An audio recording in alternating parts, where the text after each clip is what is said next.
Hey guys, Mario here. As you can see, there are no rainbows on me. I've got no rainbows on me, and it's because you're going to see rainbows everywhere. You're going to be bombarded with the idea that gay, gay, gay, gay, gay! Every company has decided to become gay, except for the companies in the Middle East where they still throw me off a building because I'm me. I digress. This is the part that bothers me, is the fact that we have an entire month dedicated to this community that says, do what you feel. If you want to be married and sleep around, you should totally do that. If you get some sort of infection or an STI, there's no shame in that. Just take a pill. This is why I'm not promoting the rainbow for the month of June. Why? Because I don't identify with that community. That community has excommunicated me. They use the word excommunication, so they are like a religious ideology. Not going to say the C word because that could probably get me banned. But they are very much like that. You don't believe in me, you're excommunicated. You can't come to our parties. You can't come bareback in the bar with the rest of us because we're going to check your vaccination status. But we don't care if you get PrEP because, that's on you. If you want to catch the AIDS, then you catch the AIDS all you want.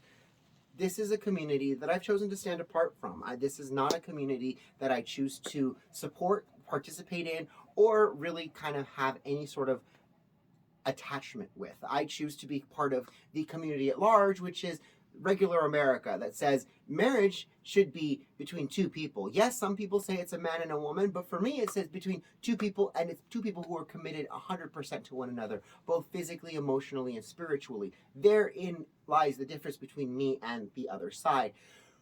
I have taken this idea that I am part of this community to the nth degree.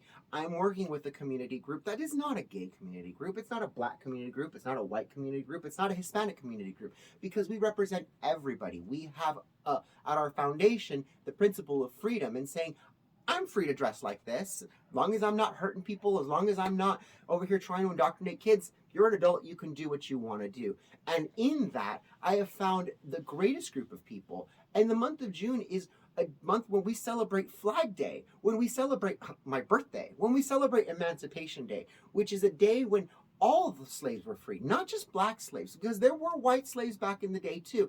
And Emancipation Day recognizes the final general showing up to the final Confederate stronghold saying, hey, the war is over.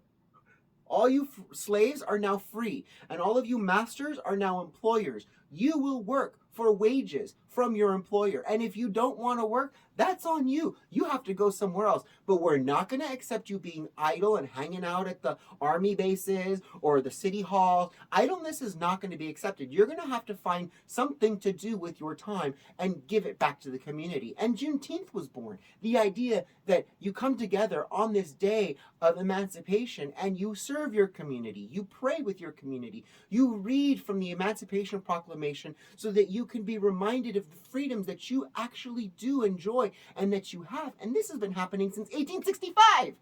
What happened to this? Oh, we've been oppressed for hundreds of years. 1965, that's 100 years right there. 1965 to 2020, that's another 80 years. That's 180 years since the end of slavery, where people have celebrated their emancipation. Now, we saw during the 1950s and 60s, when we saw the big programs destroy the black community, pushing the man from the home, encouraging single mothers, encouraging this idea that the government will step in where the man will no longer do that. And we saw Juneteenth start to fade away into obscurity. But by the 1970s, when Texas created Emancipation Day as a state holiday, we saw a resurgence in the idea that we should be honoring and venerating the idea that all people were freed from slavery. Thousands and hundreds of thousands of people died for the opportunity to end slavery in America. So Juneteenth is actually a very significant holiday, not just for the black community, but it should be a significant holiday for the American community, because for the first time, all Americans are free, not just the Americans who founded the country or the ones who are privileged. All Americans were free. So I was always taught that Juneteenth is kind of like America's second birthday. I mean, who gets two birthdays? Maybe if you died and came back to life, you get a second birthday. But isn't that kind of what we did when our country was broken in two and then reunited? We have a second birthday. But no one wants to recognize that. Everyone wants to turn whatever it is, whether it be gay pride, whether it be Juneteenth, whether it be any other holiday, into something of a political talking point to say, look, we're oppressed. Look, we're being used. Look, we don't have the same rights as other people. You absolutely do have the same rights of other people, because if you didn't, then I wouldn't exist. And in just kind of closing everything up, I want you guys to also be aware that the 4th edition is out. Hello. There is a small community called Ritter Ranch out here in our community of Palmdale that's trying to be created. What do you mean Ritter Ranch? I don't understand. There's Palmdale, Lancaster, there's all these cities. You're talking all kinds of crazy. We got Palmdale. Palmdale's a really big city, kind of like Los Angeles. We got unincorporated spaces, areas. You've got Leona Valley, which is kind of our farming area, community, bedroom community, unincorporated. And then you've got Ana Verde, which is the subsidiary of Palmdale. These two communities are right next door to one another. And when they created the community of Ana Verde, they said, we're going to build all these homes, we're going to approve all these tract homes, and then you're going to get a fire department, and then you're going to get a shopping center.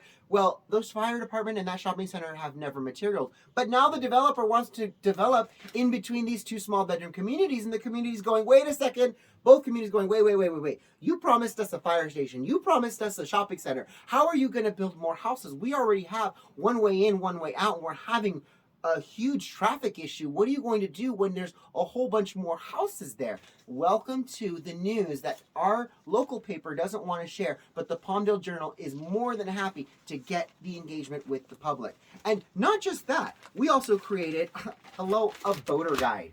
What paper creates a voter guide? And it's not a voter guide to say, this is who to vote for. This is a voter guide very similar to what you would have gotten from the state. However, we've done the research. We reached out to the candidates.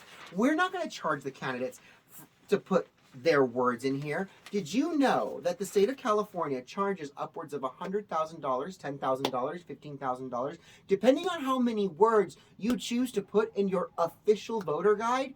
Yes, I actually had several candidates say, I opted not to put in a word because they were going to charge me $5,000, and I'm just a small town candidate. I just want to have my voice out there. So that's exactly why we did that. So if you haven't picked up your latest copy of the Palmdale Journal, please visit one of your local retailers. And if you want a copy of the Palmdale Journal and you can't get out there, or maybe you live out of the area and you just want to read some of these really cool articles in here, send me a DM. Slide into my DM, send me a message. I will be more than happy to put one of these in the mail for you. All right, you guys. We got a lot of work to do. June is upon us, and the rainbows are nowhere to be seen on any of my videos. I love you all, and I'll talk to you guys soon. Mwah! Bye, guys.